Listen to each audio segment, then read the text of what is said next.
Hello guys, welcome back to our channel purse sports.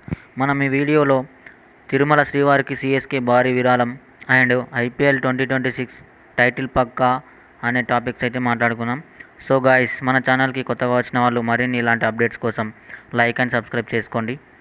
మరి టాపిక్లోకి వెళ్తే, ఐపీఎల్ 2026 టోర్నమెంట్ దగ్గర పడుతున్న నేపథ్యంలో చెన్నై సూపర్ కింగ్స్ జట్టు సంచలన నిర్ణయం తీసుకుంది.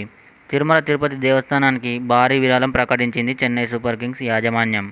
2 ఏళ్లకు ఒకసారి తిరుమల శ్రీవారికి చెన్నై సూపర్ కింగ్స్ జట్టు యాజమాన్యం ఇలా విరాళం ప్రకటించడం చాలా కామన్. ఇందులో భాగంగానే ఈసారి కూడా తిరుమల శ్రీవారి ఆశీస్సులు ఉండేలా భారీ విరాళం ప్రకటించింది సిఎస్కే యాజమాన్యం. రూపాయలు 3.2 కోట్లు తిరుమల శ్రీవారి సన్నిధికి విరాళంగా ప్రకటించింది చెన్నై సూపర్ కింగ్స్ యాజమాన్యం. ఈ విరాళంతో కొత్తగా 4 నెయ్యి స్టోరేజీ ట్యాంకులను నిర్ణయించబోతున్నారట. తిరుమల శ్రీవారి సన్నిధిలో నెయ్యి స్టోరేజీల ట్యాంకులు చాలా అత్యవసరమని సమాచారం. అయితే ఈ విషయం తెలుసుకున్న చెన్నై సూపర్ కింగ్స్ యాజమాన్యం ఆ 4 నెయ్యి స్టోరేజీ ట్యాంకులకు అయ్యే ఖర్చు రూపాయలు 3.2 కోట్లను విరాళంగా ప్రకటించింది. అయితే ఈ విషయం గోప్యంగా ఉంచినప్పటికీ సోషల్ మీడియా ద్వారా వైరల్గా మారింది. గతంలో తిరుమల శ్రీవారికి రూపాయలు 12 కోట్లు విరాళం ప్రకటించింది చెన్నై సూపర్ కింగ్స్ యాజమాన్యం. 2021లో లడ్డు తయారీ కేంద్రం కోసం రూపాయలు 12 కోట్ల విరాళం ఇచ్చింది. ఇలా ప్రతిసారి తిరుమల శ్రీవారికి ఏ అవసరం ఉన్నా చెన్నై సూపర్ కింగ్స్ యాజమాన్యం విరాళం ప్రకటిస్తోంది. దానికి తగ్గట్టుగానే చెన్నై సూపర్ కింగ్స్ 5 టైటిల్స్ గెలిచిన సంగతి తెలిసిందే. ఐపీఎల్ 2025లో చెన్నై సూపర్ కింగ్స్ అత్యంత దారుణంగా విఫలమైన సంగతి మనకు తెలిసిందే.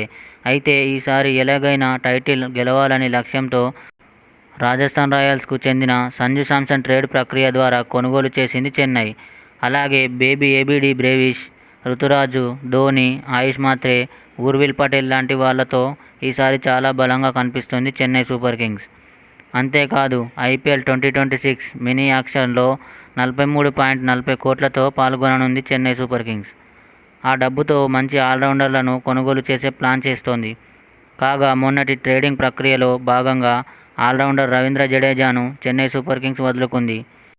జడేజాతో పాటు శామ్ కరన్ను రాజస్థాన్ రాయల్స్కు ఇచ్చేసి సంజు శాంసన్ను తీసుకుంది చెన్నై.